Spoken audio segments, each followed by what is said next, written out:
Ok, ça c'est un organe artificiel, et bah ça, bah c'est moi. Et je vis avec une putain de maladie auto-immune incurable de merde, qui est encore beaucoup trop méconnue et victime d'idées reçues et de pas mal de désinformations, notamment sur internet, qui s'appelle le diabète de type 1. Aujourd'hui je vous fais pas de diaporama, pas de leçon de science, je vais vous expliquer qu'est-ce que c'est que le diabète et comment ça marche. Je vais juste vous montrer à quel point cette maladie et la charge mentale qu'elle représente, qui est parfois perçue comme «Oh, bah c'est juste le diabète, hein, c'est pas grand-chose», bah en fait à quel point juste le diabète peut impacter la vie de tous les jours de quelqu'un. En effet, aujourd'hui, j'avais plein de choses de prévues liées au diabète, notamment changer les deux dispositifs médicaux que je dois porter 24 heures sur 24 et 7 jours sur 7 sur ma peau, c'est-à-dire mon capteur de glycémie et ma pompe à insuline. Je pose mon capteur le matin avant de le démarrer et d'y insérer le transmetteur l'après-midi, comme ça lui laisse un petit peu le temps de s'imprégner et qu'il évite de me donner des fausses valeurs quand je le démarre. Un peu plus tard, direction la pharmacie pour y déposer mes poubelles de tri. Parce que ouais, en tant que diabétique, bah ta maison elle ne ressemble pas seulement à une pharmacie mais aussi à un laboratoire. J'ai des poubelles pour les différents éléments des dispositifs médicaux que j'utilise, notamment une poubelle pour les aiguilles et une pour les dispositifs d'injection et à peu près tout ce qui a touché de l'insuline.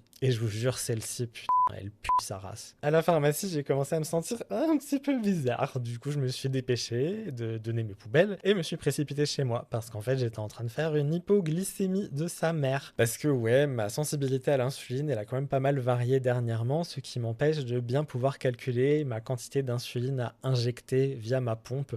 Et donc, je pensais pas que cette dernière injection, elle allait taper aussi fort. Du coup, j'ai bu du jus de raisin et j'ai attendu sagement que ma glycémie remonte. Et après, bah, je me suis rappelé que j'avais des chats, donc je suis allé m'allonger avec mes chats en attendant que ma glycémie remonte encore une fois. Quelques heures plus tard, j'ai pu démarrer mon capteur et j'ai reçu de la ronron-thérapie juste après. Il paraît que ça aide pas mal pour le diabète. Le soir après la douche et le repas, bah, il était temps de changer ma pompe à insuline. Donc je me suis armé de mon matériel et de mon petit flacon d'insuline. Et depuis que j'ai pris un petit peu de gras, et ben je suis content, ça me fait plus mal. Sauf que bah moi je me suis dit slay, je vais regarder la télé, je vais pouvoir aller me coucher. Et ben non, une heure après, rebelote, grosse hypoglycémie, et mon capteur a juste arrêté d'afficher une valeur. Donc bah du coup on a dû vérifier ma petite glycémie au doigt en utilisant mon sang, et puis bah on a traité en buvant beaucoup de jus de fruits. Et je me suis endormi en espérant que demain, bah ce soit pas pareil qu'aujourd'hui. Sauf que le problème, le diabète de type 1, c'est une maladie incurable, donc que je garderai toute ma vie, et qui malheureusement a volé une énorme partie de ma vie jusqu'à maintenant. Et aujourd'hui, bah je me plains, et parce que j'ai la possibilité de me plaindre, sauf que c'est pas le cas de beaucoup de personnes à travers le monde qui n'ont pas accès à l'insuline. Et donc il existe de nombreuses associations qui militent pour que l'insuline soit un droit humain fondamental pour les personnes qui sont diabétiques. Et voilà, je vous dis merci, et je vous dis à demain.